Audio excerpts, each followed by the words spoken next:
आज हम बात करेंगे कफ की, खांसी की। खांसी या कफ एक बहुत ज़रूरी रिस्पॉन्स है आपके गले और सांस की नली को साफ रखने के लिए। इसमें दो प्रकार के कफ होते हैं, एक ड्राई और एक जिसमें के बलगम आता है। बलगम को हम स्पूटम या म्यूकस भी कहते हैं। ये बलगम या म्यूकस आपकी सारी सांस की नली के इर्द गिर्द नॉर्मली होता है और इसका एक बहुत ज़रूरी कारण है, क्योंकि ये म्यूकस आपकी सांस के साथ अंदर जाने वाली धूल या डस्ट पार्टिकल्स को रोक लेता है आपके लंग्स तक, आपके फेफड़ों तक पहुंचने से पहले ही, और फिर खांसी के द्वारा आप बलगम के साथ इन डस्ट पार्टिकल्स को बाहर निकाल देते हैं। तो इसीलिए कफ एक जरूरी रिस्पॉन्स है, लेकिन बहुत ज्यादा कफ होना बीमारी का अंदेशा हो सकता है। कफ के बहुत से कारण हैं, जैसे कि सबसे कॉमन कारण है एलर्जी।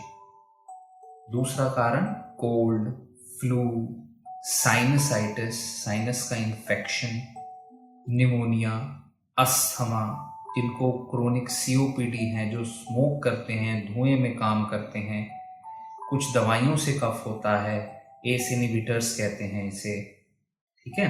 कभी कभी जीईआरडी, गैस्ट्रोइसोफेजियल रिफ्लक्स डिजीज से कफ होता है, फेफड़ों की बीमारी से कफ होता है, निमोनिया से, ट्यूबरकुलोसिस से, लंग्स की बीमारी के, कोई हर लंग्स की बीमारी में कफ हो सकता है। अब अगर आपको कफ है तो आप क्या कर सकते हैं? अगर आपको कफ है तो सबसे जरूरी है इन कुछ बातों को आप फॉलो करें। अगर डॉक्टर ने आपको कोई दवा दी है तो वह दवा टाइम से खाइए, और आप स्टीम इनहेलेशन, वेपर इनहेलेशन लीजिए। भाप लेने से आपकी जो म्यूकस है वो सॉफ्ट हो जाएगी और जो गला है, सूखा हुआ गले को सूदिंग आराम मिलता है। इससे आपको काफी राहत मिलेगी। और पानी आप बहुत ज्यादा पीजिए। पानी ज्यादा पीने से म्यूकस या बलगम जो है वो सॉफ्ट हो जाएगी। सॉफ्ट बलगम को आप आसानी से कफ करके बाहर निकाल सकते हैं। सोच के देखिए, अगर बलगम गाढ़ी होती है तो आपको निकालने में परेशानी होगी और ज्यादा कफ आएगा। इसके अलावा आप डॉक्टर के द्वारा प्रिस्क्राइब किया गया म्यूकोलिटिक्स या डीकंजेस्टेंट्स दवाएं ले सकते हैं लिमिटेड पीरियड के लिए। धूल, मिट्टी, स्मोकिंग से आप दूर रहिए। अगर आपको सीजनल कफ है, जैसे कि जो हर ठंड के मौसम में आ जाता है, गर्मियों में ठीक हो जाता है, तो ठंड के मौसम में, सीजन में आप घर के अंदर या इंडोर्स ही रहें, घर में या ऑफिस में। ज्यादातर बाहर घूमने से परहेज करें। घर के अंदर या ऑफिस में जब हैं तो खिड़की दरवाजे बंद रखें। फैन की जगह आप एसी को प्रेफर करें, क्योंकि फैन से बाहर की ठंडी धूल वाली हवा अंदर आती है। एसी की हवा कंडीशन होके आती है। एसी का टेम्परेचर आप सेट कर सकते हैं डिपेंडिंग अपॉन कि आपको गर्म चाहिए, ठंडा चाहिए। इसके अलावा सीजनल कफ में अगर आप बाहर से घर के अंदर आ रहे हैं तो नहा धो के कपड़े बदल लेने में भी काफी राहत मिलती है, क्योंकि एलर्जेंस जो होते हैं, एलर्जी जिस चीजों से होती है, वो आपके कपड़ों में भी रह के घर में आ सकती है। अब कुछ ऐसी बातें हैं जिनमें आपको कफ के साथ तुरंत डॉक्टर को दिखाना चाहिए या इमरजेंसी जाने की जरूरत पड़ सकती है। जैसे कि अगर आपको कफ के साथ, खांसी के साथ बुखार है या सांस में दिक्कत हो रही है। इसके अलावा अगर आपके चेहरे पे सूजन है, शरीर में दाने आ रहे हैं लाल रंग के, या फिर निगलने में आपको दिक्कत हो रही है, तो तुरंत हॉस्पिटल जाइए। अगर 14 दिन से ज्यादा का आपको कफ है तो भी आप डॉक्टर को दिखाएं। अगर कफ के साथ आपके गले में स्ट्राइडर यानी आवाज बदल रही है तो भी आप डॉक्टर को दिखाएं।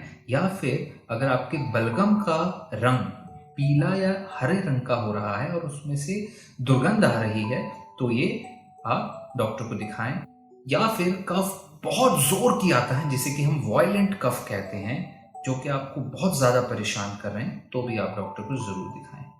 इसके अलावा कफ दिल की बीमारी की वजह से भी होता है, जिसमें कि अगर दिल का फंक्शन कम हो जाए तो बैक प्रेशर से फेफड़ों में पानी भर सकता है, उसकी वजह से भी कफ हो सकता है। लेकिन इस कफ में आपकी कुछ बातें हैं, जैसे कि इसके कफ के साथ साथ आपके पैरों में सूजन आएगी, दोनों पैरों में, और जब आप लेटेंगे, लेटने पे कफ बढ़ जाएगा, या रात को सोते हुए अचानक सांस फूल के कफ आ सकता है। और सांस जरूर फूलेगा लेटने पे भी, रात को भी, और चलने फिरने पे भी। तो अगर ऐसा कुछ है तो ये दिल की बीमारी की तरफ इशारा करता है। अगर हाल फिलहाल में आपका किसी टीबी के पेशेंट के साथ पाला पड़ा है, या आपका वजन कम हो रहा है, या रात को ठंडे पसीने आ रहे हैं, तो आपको टीबी हो सकता है। तो आपको कफ को लाइटली नहीं लेना चाहिए और तुरंत अपनी जांच करनी चाहिए। कफ की जांच में कई जांचें होती हैं, खून की जांच, एक्सरे, सीटी स्कैन, बलगम की जांचें। इन सारी जांचों से हमें पता चलता है कि कफ का कारण क्या है, और कारण जान के ही उसका परमानेंट इलाज हो सकता है। खांसी की दवा फार्मेसी से बिना जाने ना ली जाए तो बेहतर है। खांसी की दवाओं से साइड इफेक्ट्स भी हो सकते हैं, इसलिए कोशिश करें कि डॉक्टर से बात जरूर करें कोई भी दवा लेने से पहले।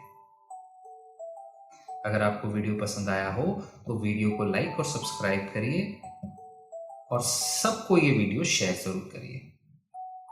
YouTube पे हमारे चैनल को सब्सक्राइब करना ना भूलिए। हमारा चैनल है doctor education, P2R2M, problems to reason to manage.